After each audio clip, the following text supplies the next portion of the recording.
When you try to get the money for the rent, oh, the Cadillacs and gas money spent, we'll cause a whole lot of bitches jumping ship. With my eyes, I done seen some crazy things in the streets. Got a couple hoes working, but change is for me, but I gotta keep tight. Like Kobe on game night, like taking from a hoe, don't know better. I know that ain't right. There's always been kind of this hustler turned musician tradition in the South, from B.B. King to Ike Turner to Isaac Hayes to, you know, a lot of the rappers we have right now. You take like a story like Ike Turner, you know, coming into town to record Rocket 88 and he busts his amp and you think, okay, well, you know, the session's over. But they started like shoving it full of newspaper and it's that distorted sound that ultimately became the sound that many people and historians refer to as the first rock and roll sound. Well, to some extent, that's what we try to do with this movie. Craig Brewer, the director and writer, is from Memphis, Tennessee, where I'm from. Craig gave me the script, and I was riveted by it. To me, it really captured what it was truly like to make music with your friends and a group of people coming together by any means necessary to get this music out to the world.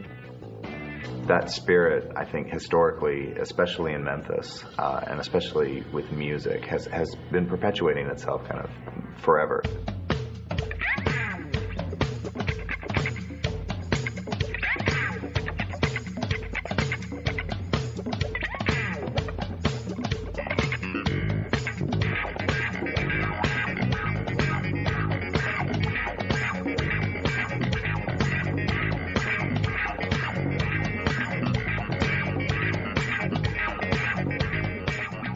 Pleasure meeting you.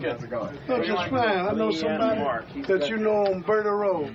Memphis is the Mesopotamia of modern music. I mean, the blues fed rock and soul, and ultimately it got sampled and suddenly rap comes out. So I think it's just coming full circle. I think rap's just coming home. That hi-hat sound that's really used in Southern rap comes from the same drummer, Willie Hall. He's actually playing on our soundtrack. Old man and show back. For our score, we got all the original Stax players who contributed, like on the Shaft soundtrack. Marvell Thomas, who's on the keys, produced Hot Butter Soul for Isaac Hayes, and Skip Pitts played the wah-wah guitar on the original Shaft composition, and Willie Hall did the percussion.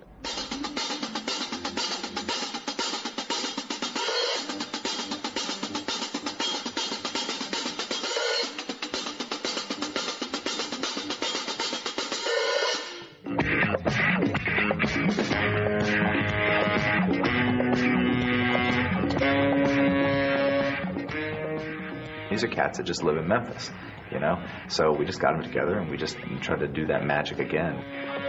During the 60s, I was involved in Memphis Sound, one of the architects of Memphis Sound at Stax Records, along with all of us that worked over there and produced music. And it's a legacy that is hard to beat.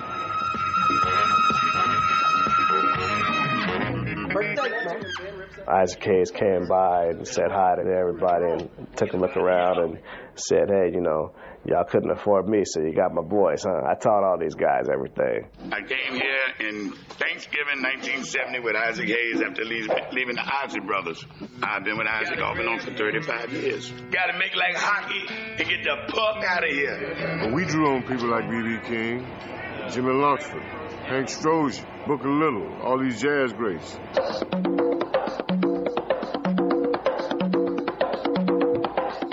There were numerous films we watched and discussed that were references for the music in Hustle and Flow.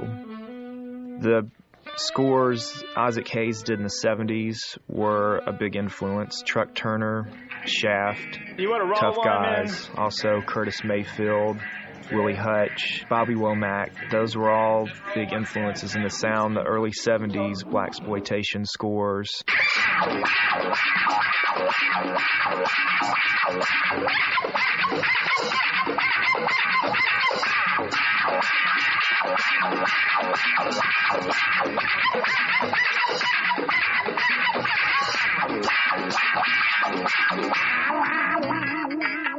That wah-wah guitar that Skip Pitts uses in Shaft, that's the echo in Memphis that's always there.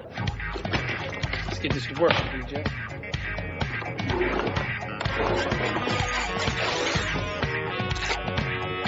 It's studio that DJ has in the film, I'm very familiar with a lot of guys in Memphis who produce hip-hop and rap. It's real close to what their studios are like. Those are all over Memphis. Oh, yeah. No, I know guys that have been recording in closets, in bathrooms.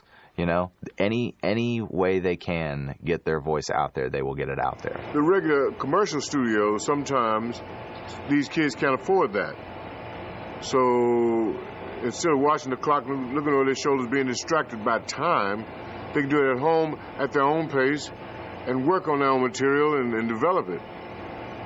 Because of technology, you can cut a whole record at home. That's the thing. It's crazy because I relate to that process. It's going to be a long night, but we're going to do it. Yeah. My brother and I are in the band together. We made our first record off of the PlayStation MTV music program. You can actually make songs with your joystick. And that's like 4 of our songs on our first record was made on a video game. I always felt that if like a 15-year-old guy who's really into rap saw Hustle and Flow, they could just go, wait, that's all I need? I just need a bunch of drink holders, and I just need to staple them to my walls, maybe with some quilts over it, get a microphone, get some recording studio equipment, and that's all I need. But the thing about what Hustle and Flow is really about is like, yeah, that's not really all you need. I got a snow bunny and a black girl too. You pay the right price and they'll both do you. That's the way the game goes. Gotta keep it strictly gripping. Gotta have a hustle tight. Maybe change all these women here. I think if the feel is there and the inspiration is there, I don't think it matters too much how you capture something or the technical side. I think the most important thing is the performance. When he tryna get his money for the rent, for the Cadillacs and gas money spent, we'll have a whole lot of bitches doing shit. Got it. The microphone, that's your first device that captures the sound. So it is very important because if that microphone is bad, if the source is bad, then your entire recording will suffer because of it.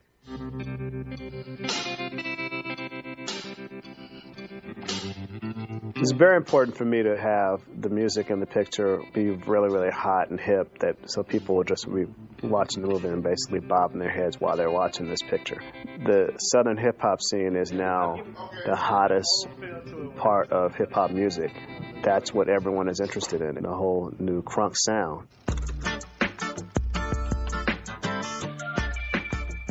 A guy that I met named Al Capone, this is a local rapper who is not a big platinum selling artist. He's a guy that's selling his CDs like out of his trunk, at drive-in movie theaters, in stores, at picnics, any way he can. And he called me blind and just said, I hear you making this movie. And I said, okay, you get one shot. You got to write something on spec. And if I show no remorse, I reap the devil's reward. He said he's give me riches, but I'm looking for more. Al talked to Terrence Howard over the phone, and Terrence imparted a lot of personal information to Al. And that's why It Ain't Over. It's the most personal, introspective song that DJ writes. Pride in him, even though he passing for white. Took years from my life, now I'm missing the man. Al, in one night, made the beat, wrote the flow, brought in a woman to sing the hook, and made one song on spec. I just wrote it. I was totally zoned out. I gave me a little drink and a little something, and found a little instrumental, and it just came out. John and I came into the studio, and I'm looking at Al like, I don't know what he's going to give us. And he starts in this song called It Ain't Over, where the hook comes in, keep hustling, keep flowing, and it was perfect. Keep hustling. It ain't over for me, no it ain't over for me. Keep flowing. I'ma step my game up and get what's coming to me. Keep hustling. And John just like stood up, we're like high-fiving each other, and he's like, you got the job. And here's this guy, Al Capone, just glowing, right? Like he made this effort, and it just paid off. And then John Singleton goes, you got anything else? And he goes, yeah, I got this song called Whoop That Trick. I had a song called Beat That Bitch way before I did Whoop That Trick. And the reason why I was going to do Whoop That Trick was a lot of women thought I was talking about beating women. I looked over at Craig and said, we got to get that song, and you got to put it in the script, the transition of how the song went from one title to the next title. It was originally called Beat That Bitch, but people were getting the wrong idea. And so suddenly, like, me and John are kind of like getting creative. It's like, man, what we should do is we should start it off being Beat That Bitch, and then Key should have an issue with that, you know, and say, man, we want radio play, so let's change it to Whoop That Trick. And we get to explore the whole bitch of it all. It's just that we want radio play, right? And man, you got a song called Beat That Bitch. They might hear that and think that's the grade. Yeah, but that's if you're calling a woman a bitch. This sounds like a tearing the club up song. Hey, man, I ain't trying to call no hoe no bitch. Yeah, I mean, besides, most of the bitches I know are guys. Look, man, y'all preaching to the choir, all right? If you were to say something different other than beat that bitch, what would you say? I don't know. Shit. Stuff like, stomp that hoe. The first number we did, Whoop That Trick, was live. Terry spit it out. Al Capone was in the room, and Terrence was literally just absorbing Al's Memphis crunk. This one song turned into two songs now. And so, you know, now Al Capone is like a big part of Hustle and Flow, and it's because he hustled his way in. Get him, whoop that trick! Woo! I wanted to make a movie that I felt held in the tradition of the Memphis sound. We have numerous makeshift studios throughout our history.